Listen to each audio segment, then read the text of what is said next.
All right, guys, joining me at this time is a man who made a huge splash in last week's co-main event. They call him slow, but he was definitely not slow. Mr. Mike Rodriguez, how you doing today, brother? I'm doing good, man. I'm doing good. Trying to stay warm, man. It's Right? cold over here. Beautiful weather out there in Massachusetts. Unfortunately, in Las Vegas, we're over here sweating and dying. Let's talk about that fight last weekend, man. A beautiful performance at the Apex Center. Let's walk through that finish. Huge elbows, man. Did you expect that coming in? We did want to get in and clinch with him. That was part of the game plan. But I honestly thought I was gonna head kick him because his right side, he his right hand, he left it always like by his neck. So we're like, I'm gonna go up upstairs and head kick him. But when he came out with the kicks in that round, I was like, all right, I don't want to stay out here long because he's usually using these kicks. He's just start moving them up to the top on me. So I was like, let's close this distance some sort of way. So as I was pushing them back, I just worked on one of the entries that we worked on was to get in to get the clinch. I got the clinch.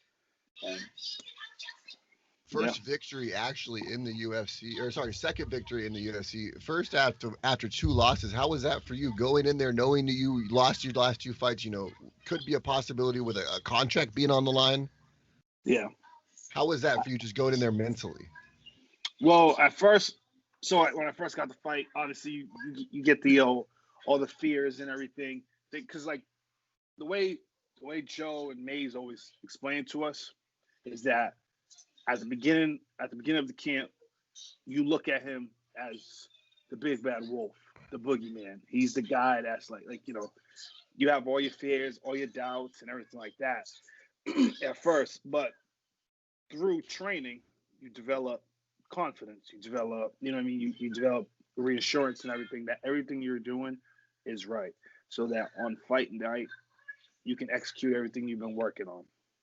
And hopefully it pays off. I mean, sometimes you do everything right and it don't pay off that right, but That's the in fight some game. cases it does. So that's why we always keep that mindset. So at first it was like I was going in there with damn, I'm down two, I got to come back. How can I come back? Blah blah blah. I was like a stress case in my head, but as time went on, my confidence just been feeling better and better and better and better. And you And I showed didn't that in the think cage on about Saturday that. night too. Your confidence was just exuberating. You could tell you had so much more validity in your strikes. You really looked like you were going out there to take his head off. Yeah, I wanted to put him out. Yeah, that was the goal. That definitely was the goal. What is it like to have somebody with such veteran experience like Joe in your corner at all times?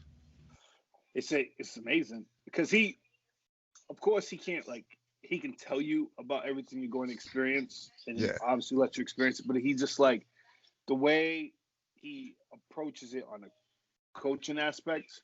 Like he tries to always make sure that we are as comfortable as possible in going into there, so that we're not shell shocked. He's just like, listen, always he's like, what you did in the local shows, you could do it on the big show. It just should be no difference. You know what I mean? Go out there and perform. Don't worry about everything else. Because from from competing at Twin River to competing at the Barclays Center, it's like night and day Yeah, difference. yeah, You know what for I mean? sure.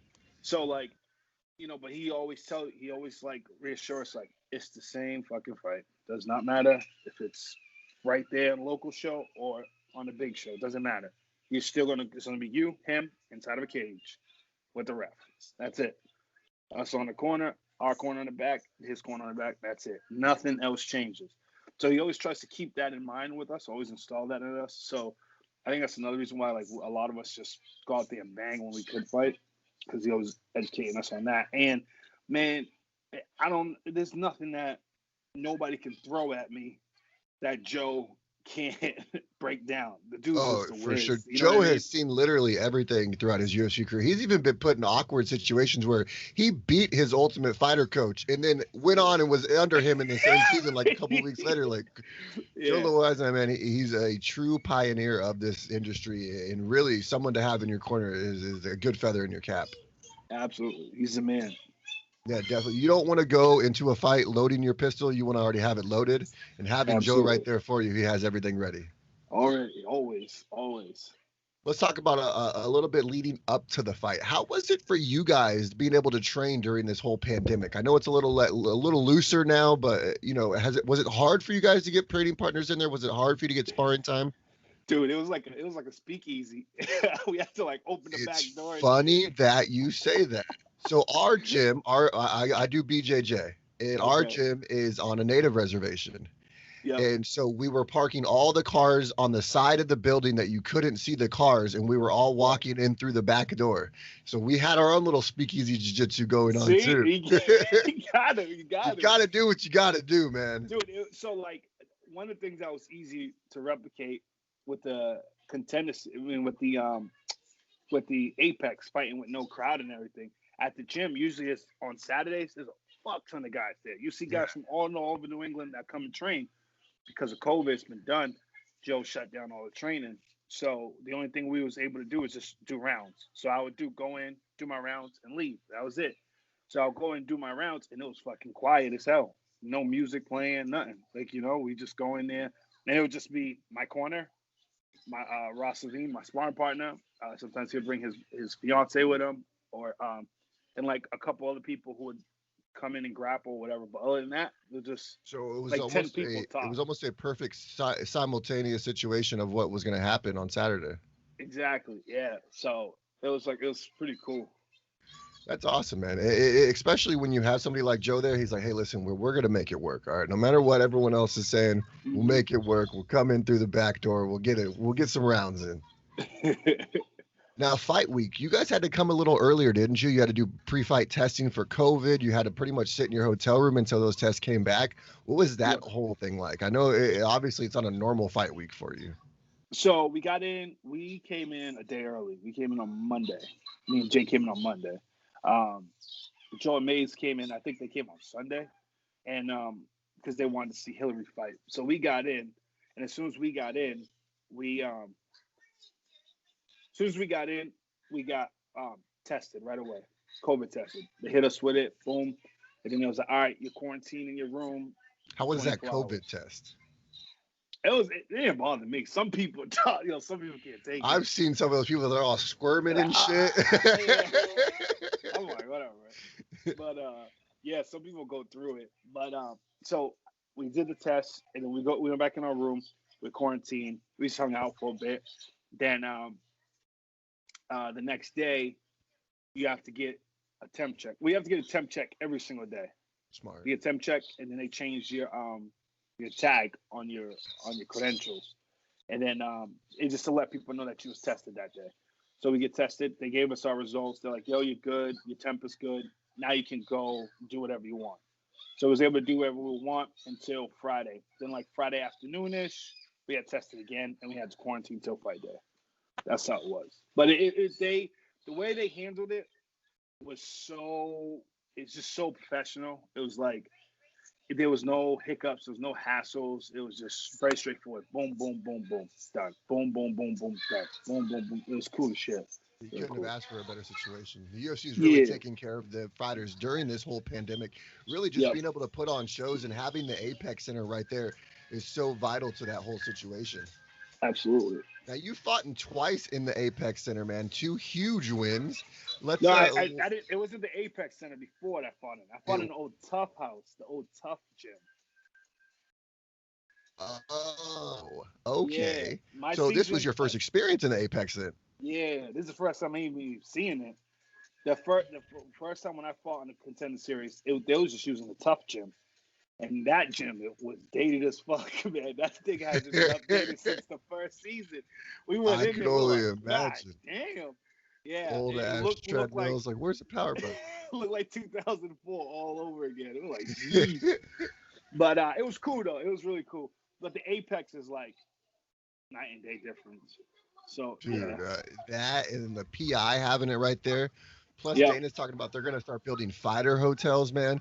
They're really Which going is to have their good. own little compound. It saves Yeah, them so much money in the long run. Plus, for you guys, they could really tailor make those rooms for you guys. They could put mats in there. They can make them big enough to where you can actually sprawl around and roll with guys. Like, I'm sure these hotels are kind of hard to, roll in and stuff like that.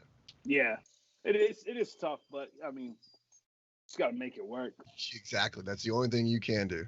That's all we can do. Shut up and make it work, damn it. So, what'd you do after the fight? Any celebration? Yeah, so I got a couple friends out in Vegas, so I linked up with them. I stayed my last night at their house instead of the hotel because they were saying they're like, if you come back to the hotel tonight, you can't leave unless you're no. They're like, if you leave, you can't come back. So we're like, all right, let's get them out of here. Yeah. So I stayed with my boys, and we went to this big sushi place. I'm pretty sure you heard Jing. Yeah. Yeah. Wow. We went to Jing.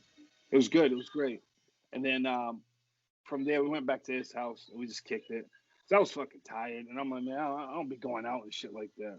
Hell So yeah. we just went back to his house and we just kicked the shot to shit.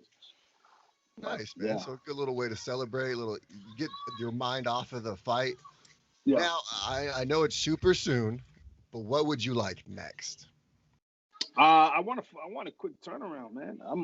I told Tyson, I'm like, yo, whoever falls out, whatever, in the next couple of cards, let me get it. I'll take it. Fuck it. So you're ready to go if they were calling you for 2 weeks from now.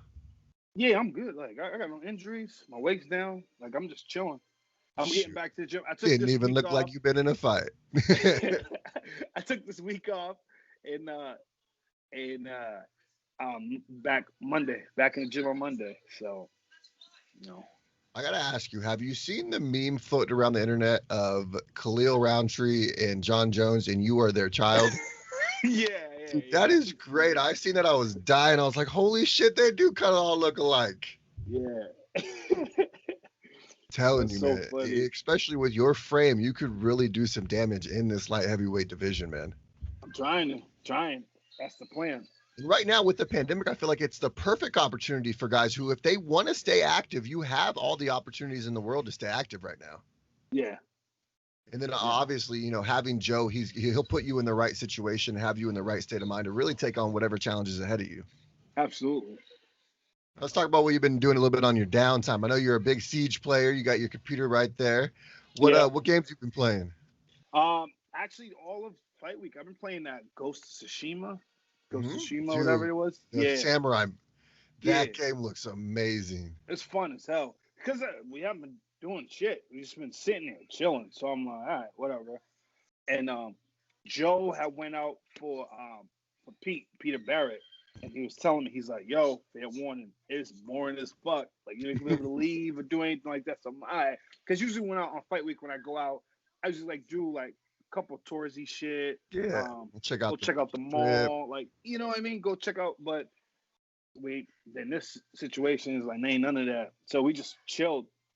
So I brought my console and I just played games the whole time. And I was playing Ghost of Tsushima.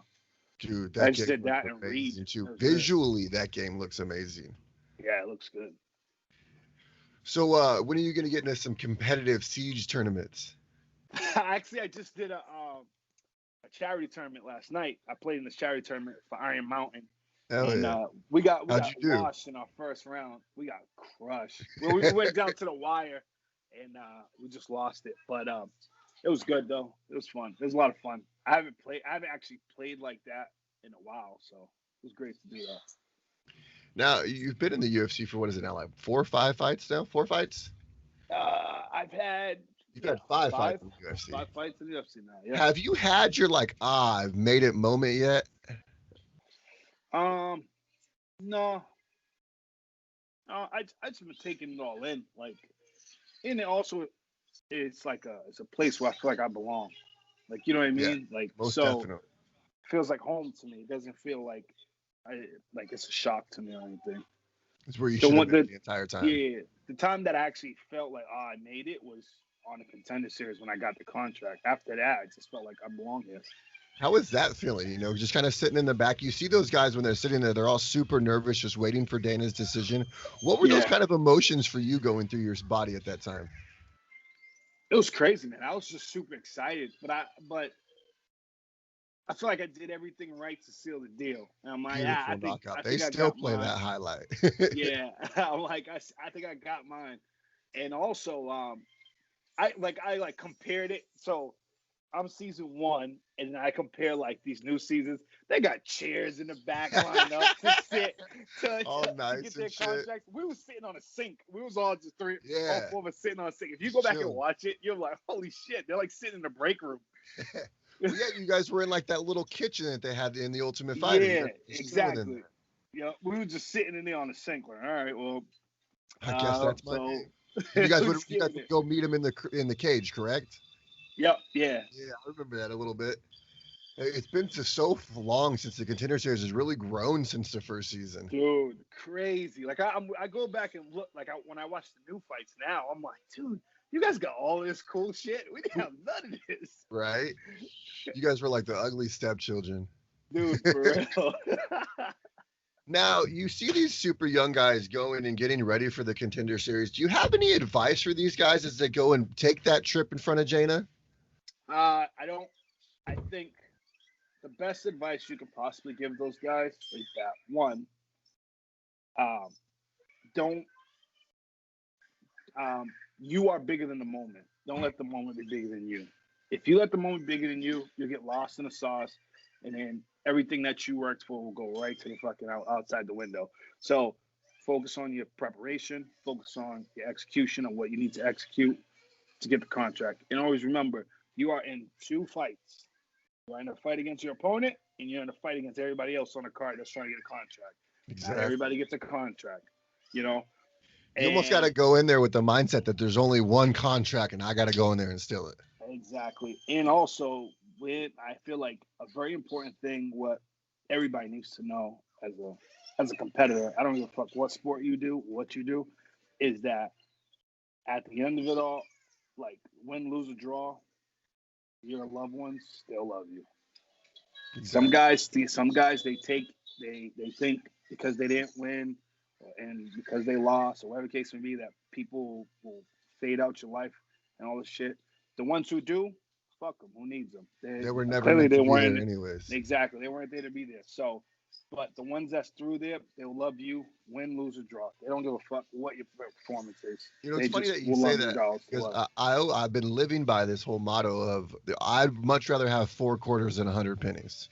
And it's the Absolutely. same thing as friends. You know, I'd much rather have 4 solid ones than 100 ones that are just loose and out there. Yeah, it's absolutely true. Because Now, like you see a lot of these dudes, like you see a lot of guys, and I'm not gonna lie, I was a victim to that once times. Like you you get so down on yourself because you lost, thinking like, oh man, nobody ain't gonna love me the same way, and blah blah. And that's not true at all. Regardless of the outcome, people will love you. win, lose, or draw, you are still Mike Rodriguez, sir, and you are still very Exactly. entertaining. Thank you. So no matter what, you always No got matter a what. fan in me. Thanks. I love that. That's awesome. Now, say a new guy walking into the gym talks to you and says, "Hey, I want to get into MMA." What's your advice for him? First thing I'm gonna tell him, it hurts. Yes. In order to get good, you got to get your ass whooped. It's just the name of the game. You're gonna get beat up. You're gonna be in a lot of. You have to become comfortable with being uncomfortable. Yes. It's this sport is more about being uncomfortable than it is being comfortable. You know what I'm saying? So you got to get comfortable with that. You also, it takes a lot of work. Like there's a lot like hard work. You have to have a very strong work ethic for the sport. If you're lazy, you half-ass shit, it's not for you. You know, it's not for you. And I would also tell someone that strength and condition is very important. Strength and condition makes things a lot. I wouldn't say easier, but it makes things less difficult. Still difficult, but not as difficult. Yeah, So this those is are like definitely not an easy man sport. hell no, hell no. You don't It's not just built fall for into everybody. MMA. Not built for everybody. No, I'll be coming home from the gym sometimes, and mind you, I just do jiu-jitsu, and I'm a white belt. Yeah. So Yeah. I'm like dead, like my legs are killing me, my shoulder hurts. My wife's like, "Why do you still go?" I'm like, "I love this shit. Just Don't love it. question it. I love Yeah. it." Love it. Love it. Love it. Love it. I always love it. Win, lose, or draw, no matter what. If I'm leaving out on a fucking stretcher, if I'm coming out with my hands raised, still love it at the end of the day. I still tune into fights, like local fights. Hell yeah. I'm And still a that's fan of important too. local fights and stuff. I'm still, yeah, Have you ever love thought it. about coaching or maybe what you want to do after you're done fighting besides Yeah, play competitive gaming? no, that's exactly what I want to do. I want to coach. I think my journey through this sport can help a lot of other becoming fighters for Yes. sure.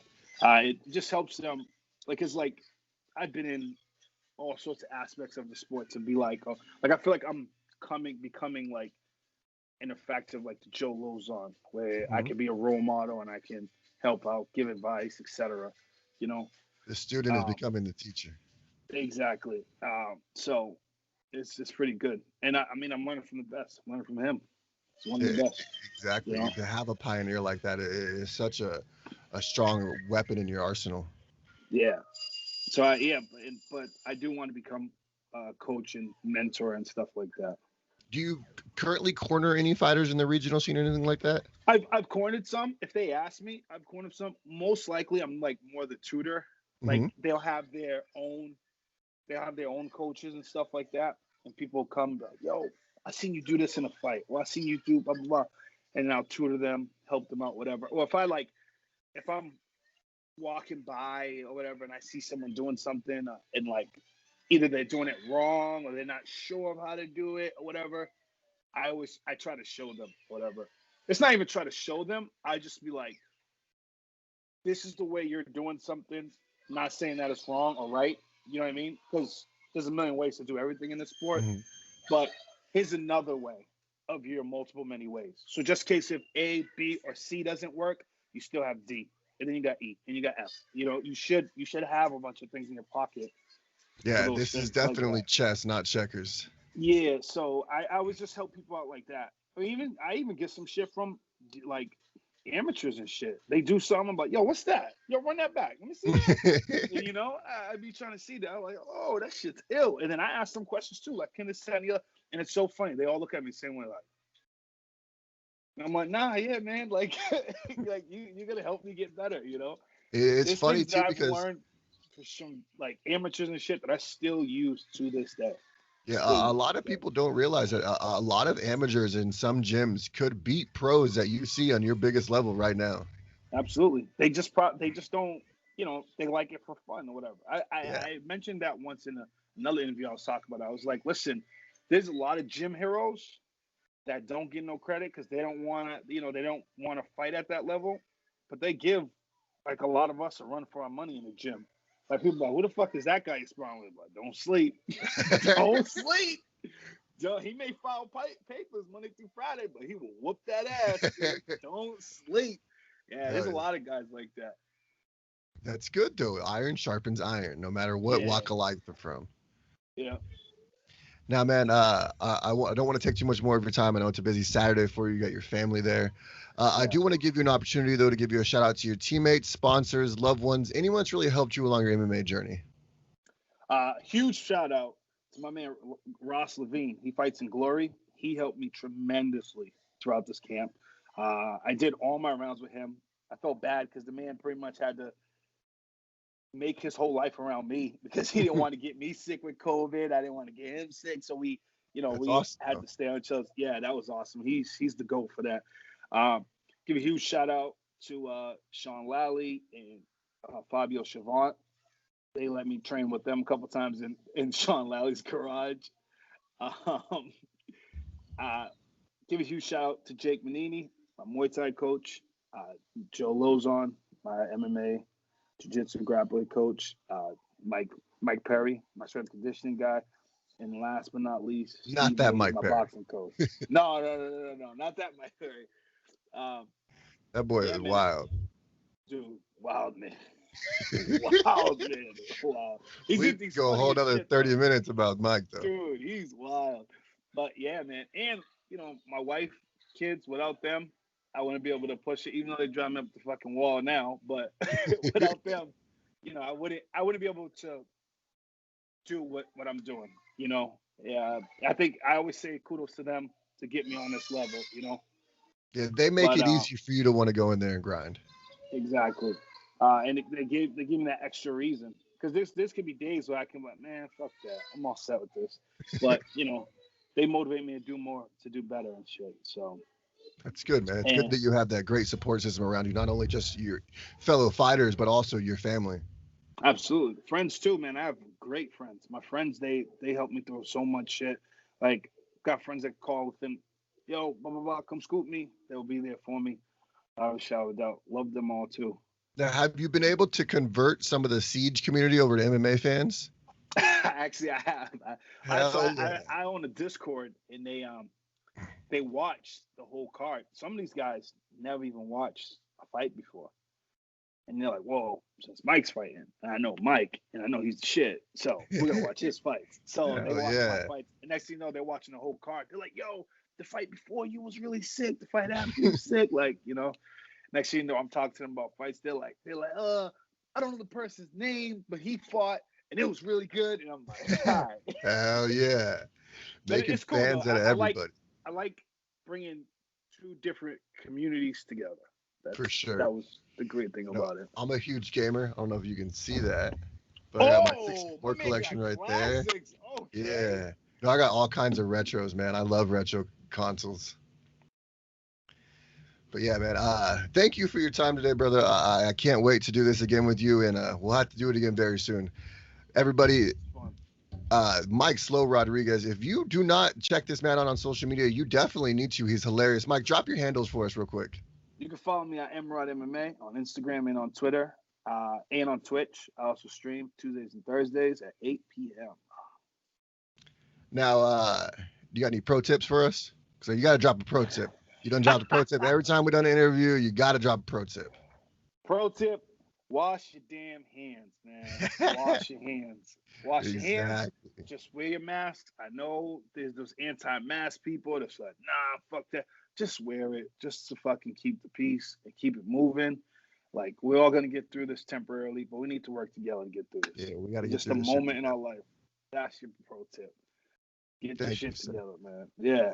Well, I appreciate your time, man. I can't wait to have you back again. Ladies and gentlemen, Mike Slow Rodriguez. Peace. Thanks for having me. Of course, brother.